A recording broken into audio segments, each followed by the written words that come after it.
Hey guys, Dan here from Range of Motion. Let's have a quick look at a week of programming for Leanne Brennan.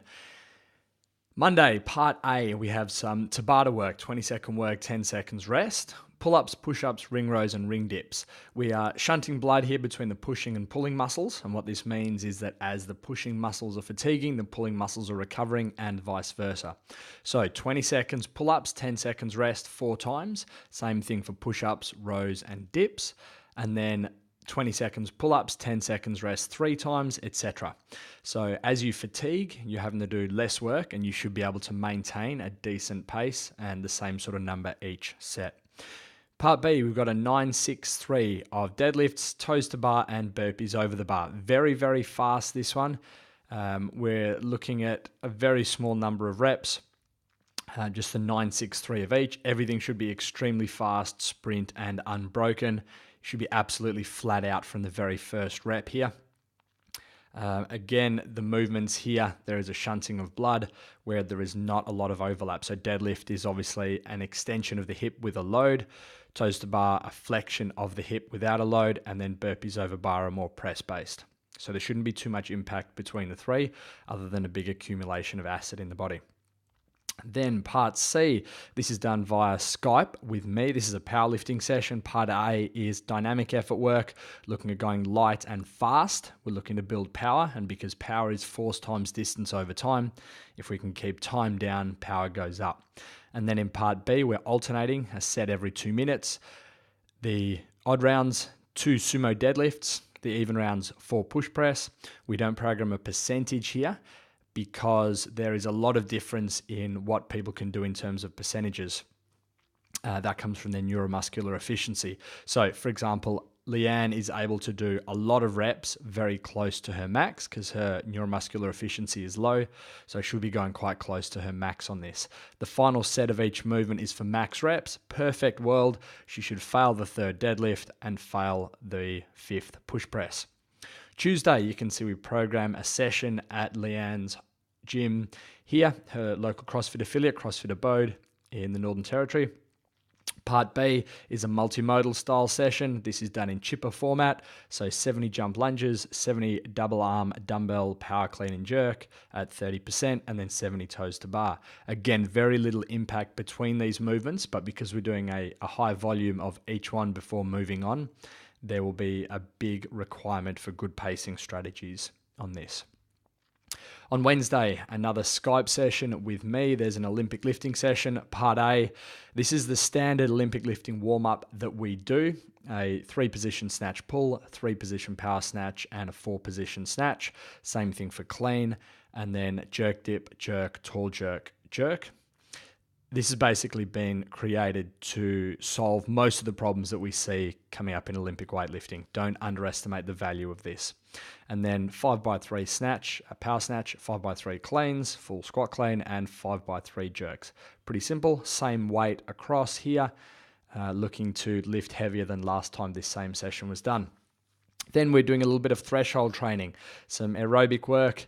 Leanne will choose her weakness out of run, row, ski, or cycle and do it for an unbroken 40 minutes. Now, the pacing with this, you want to be at about a 6 out of 10 all the way.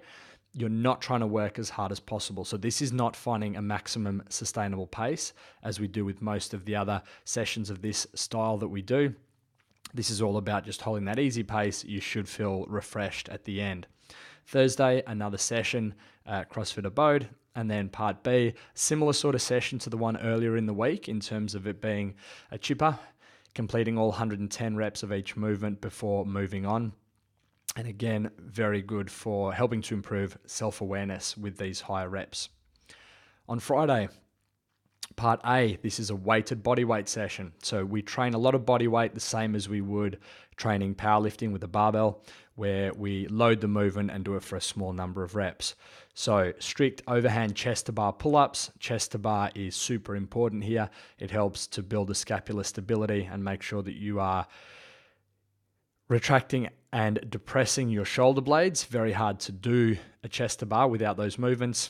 And then 5 bar dips. 2 really good exercises for building that upper body relative strength. In part B, we're onto a barbell, 8 minutes of the complex at 55% of max squat snatch, unbroken. The complex is snatch, grip, deadlift, hang, squat, snatch, and a jerk from behind the neck. This is just a really good way of working on your pacing with a light to moderate weight.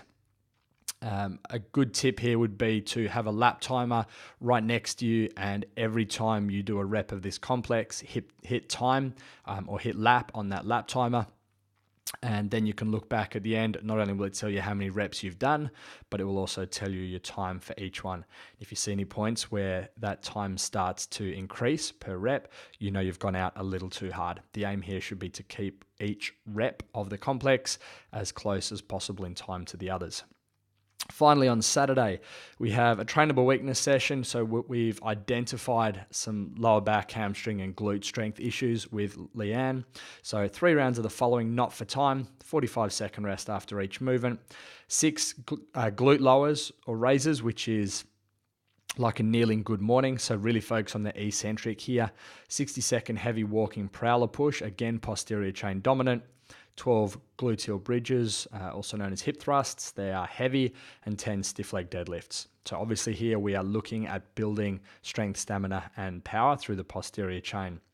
Then in part B, Leanne does this one with a training partner. The following for time, working at about a 7 out of 10 all the way through. 9-6 300 meter ski, 240, 160, 80 double unders, 75, 50, 25 kettlebell swings. There is very little impact between these movements in terms of muscle recruitment patterns. So the ski is very much pulling those handles down and flexing the hip, as opposed to the kettlebell, which is extending the hip and pulling it up. And then the double unders don't impact either of those two movement patterns either. So this means that you shouldn't be limited by muscle recruitment here, but it will be very cardiovascular. Again, shunting the blood around the body to different areas, meaning that we are working on your body's ability to oxygenate the muscles.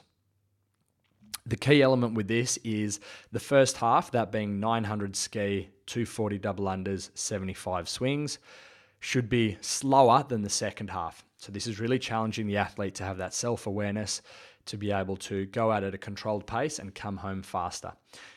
If there is too much of a difference, so if that second half is much faster, it tells you that you could have gone out at a quicker pace.